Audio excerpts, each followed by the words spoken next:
The Betrayal. The Galactic Council's grand chamber on Vexus Prime glittered with the light of 1,000 stars.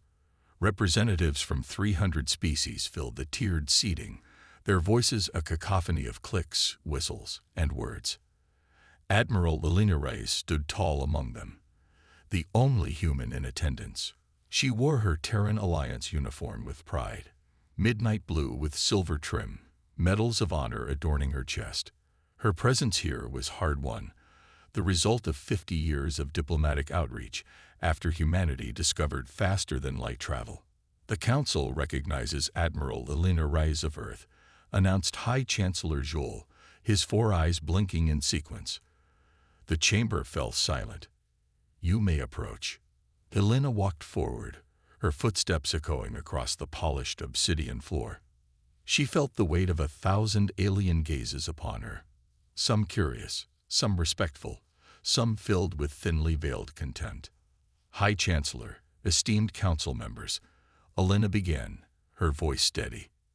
"The Terran Alliance thanks you for your continued partnership. Our joint scientific venture in the Antares Nebula has yielded promising results.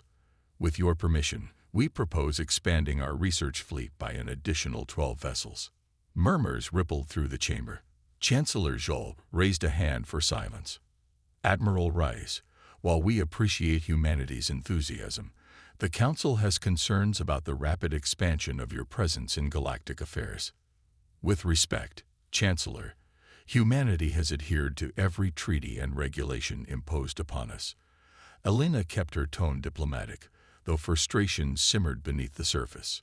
"Indeed," said Councillor Trev of the Ardani Collective, his metallic exoskeleton gleaming as he leaned forward.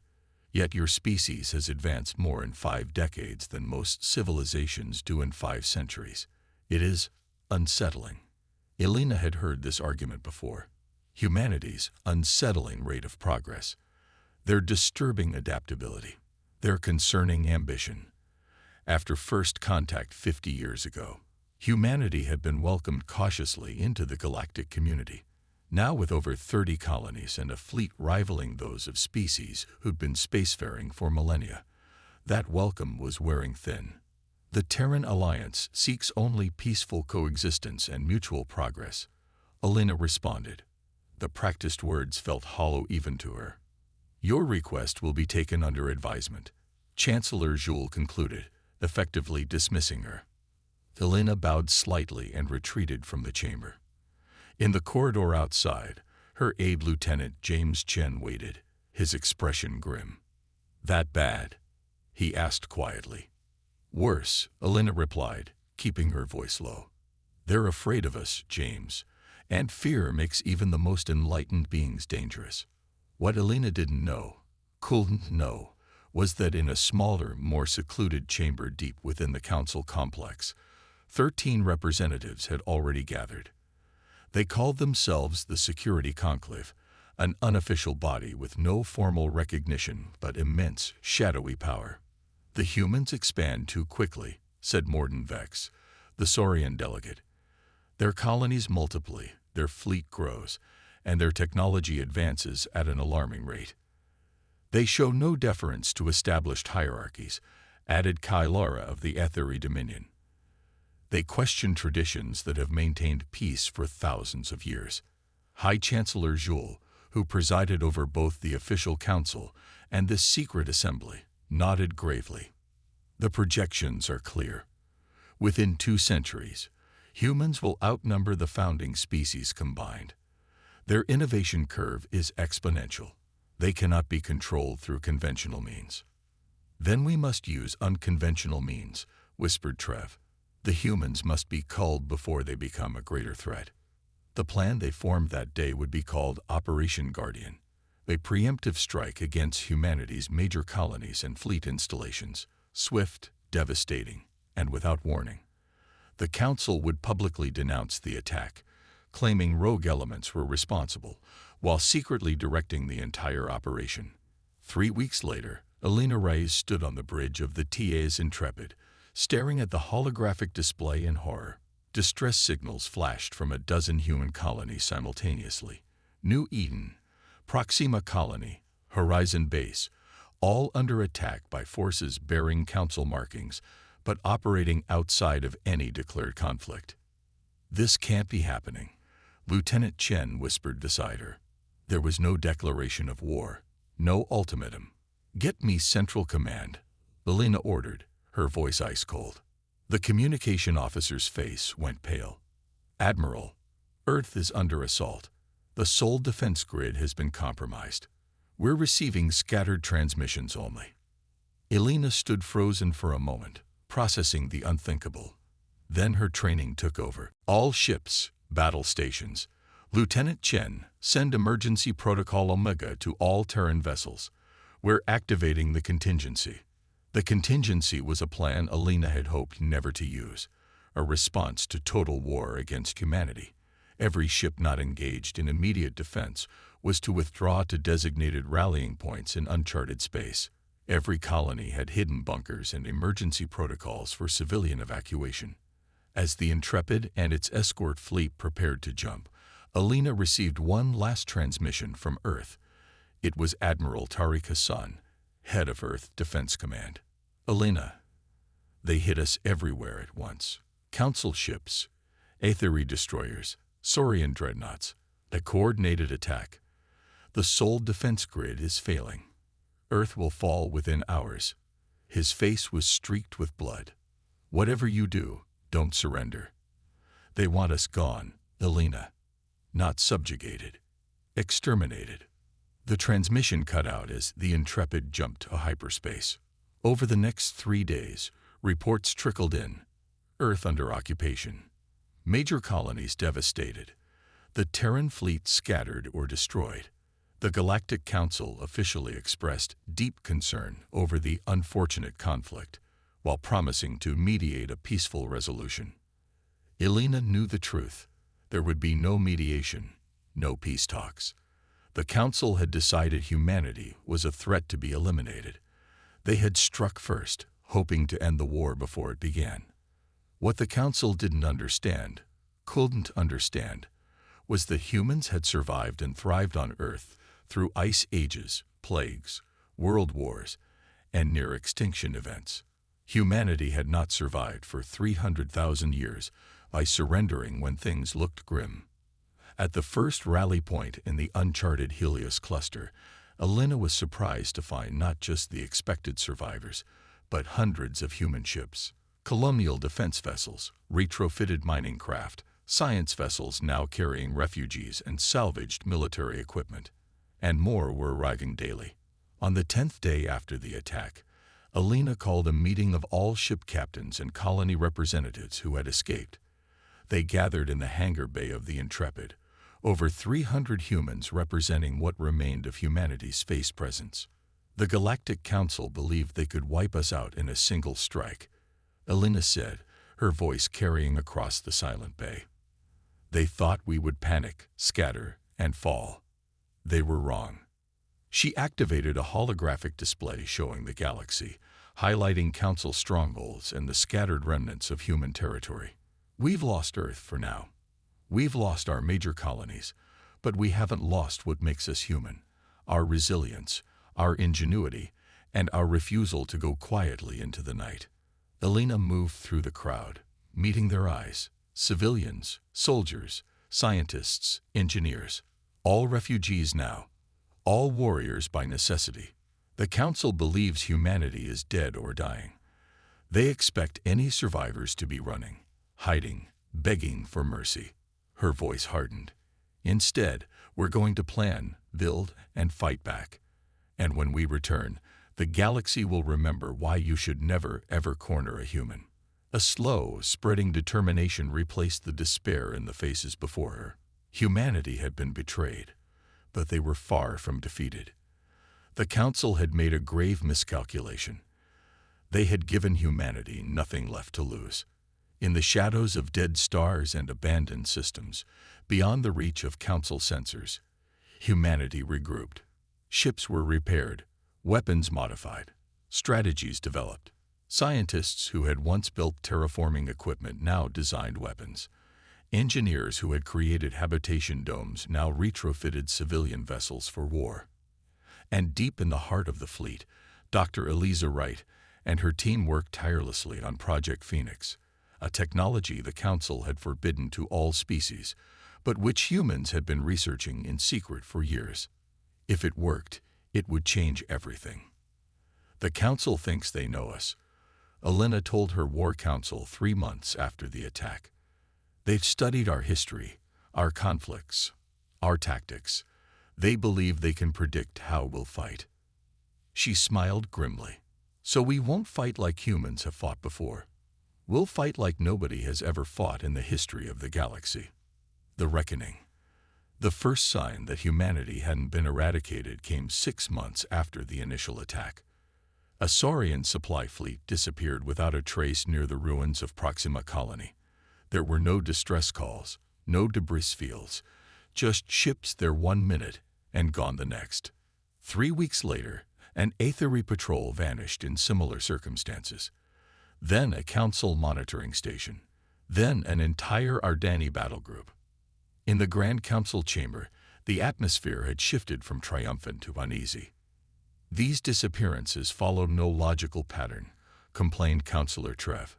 Our sensors detect nothing before our forces vanish. High Chancellor Joel's 4 eyes blinked nervously.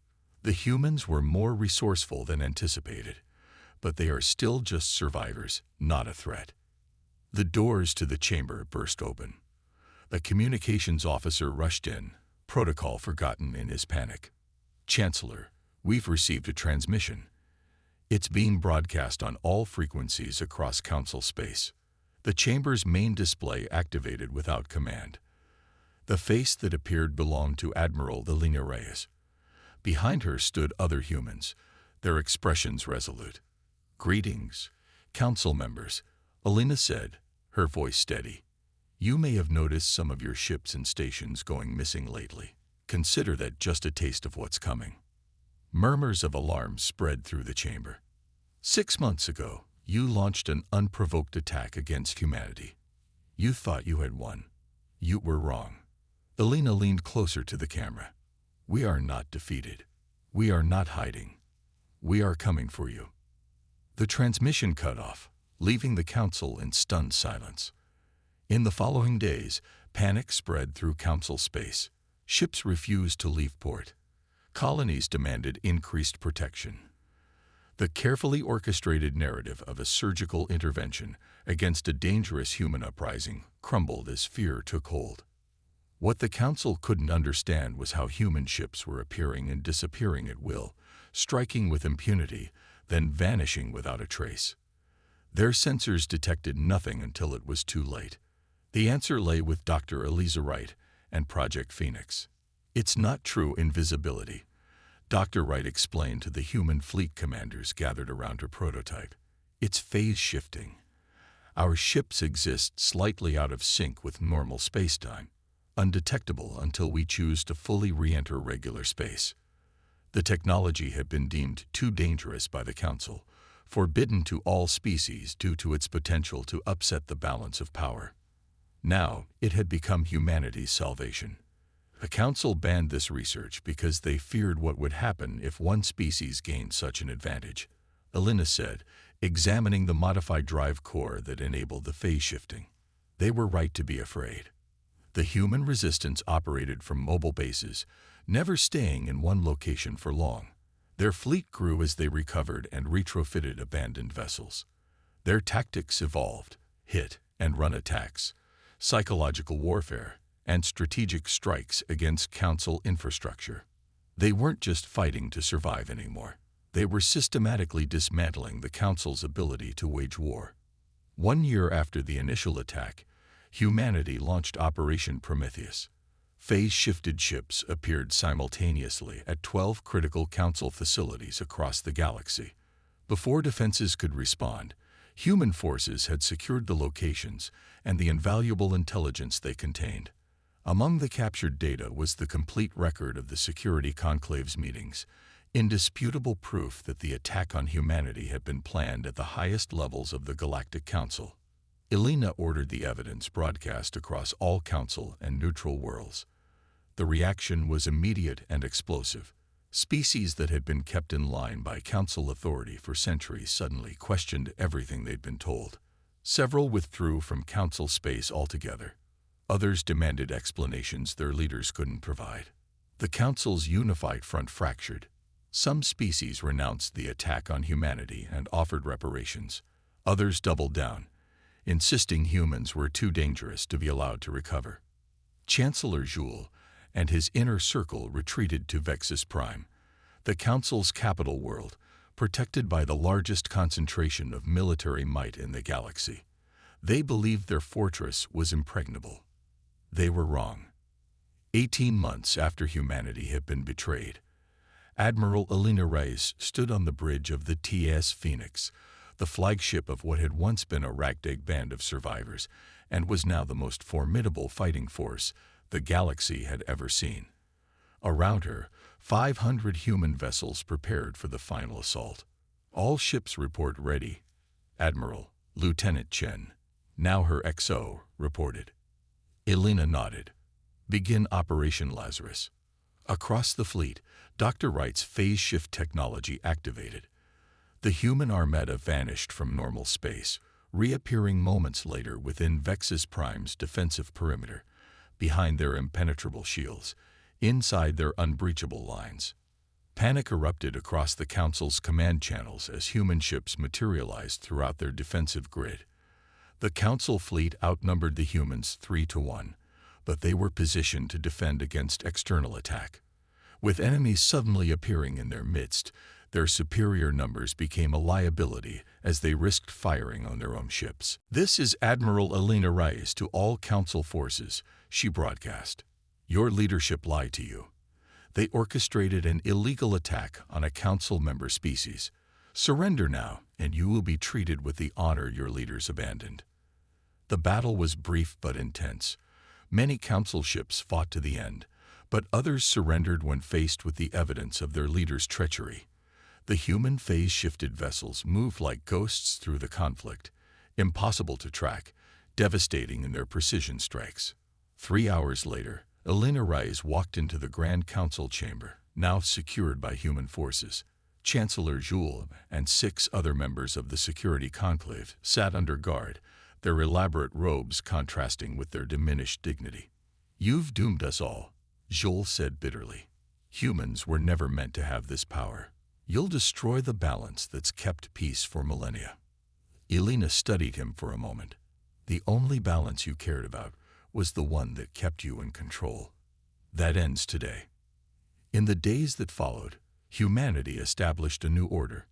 Not an empire, not a dictatorship, but something the galaxy had never seen before. A true federation where all species had equal representation, where advancement wasn't feared but embraced under careful ethical guidelines. Earth was liberated. Human colonies began to rebuild, and the species of the galaxy learned an important lesson.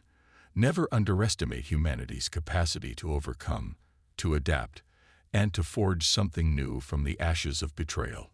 1 year later, Elena stood in the newly constructed Federation chamber on Earth, watching representatives from over 400 species take their seats. Among them were former enemies and new allies, all united under a revolutionary principle: cooperation without fear, progress without suppression. "They thought they could betray us and eliminate humanity from the galaxy," Elena said softly to Lieutenant Chen, who stood beside her. "Instead, they forced us to reveal what humans do best." "Which is?" Chen asked, though he already knew the answer. Elena smiled as she looked out at the diverse assembly of species, now working together in ways the old council would never have permitted. "We don't just survive catastrophe," she said. "We transform it into something better than what came before." Across the chamber, former Chancellor Jules, now serving as just one representative among hundreds, watched the proceedings with newfound respect. The humans had shown more mercy than his conclave would have.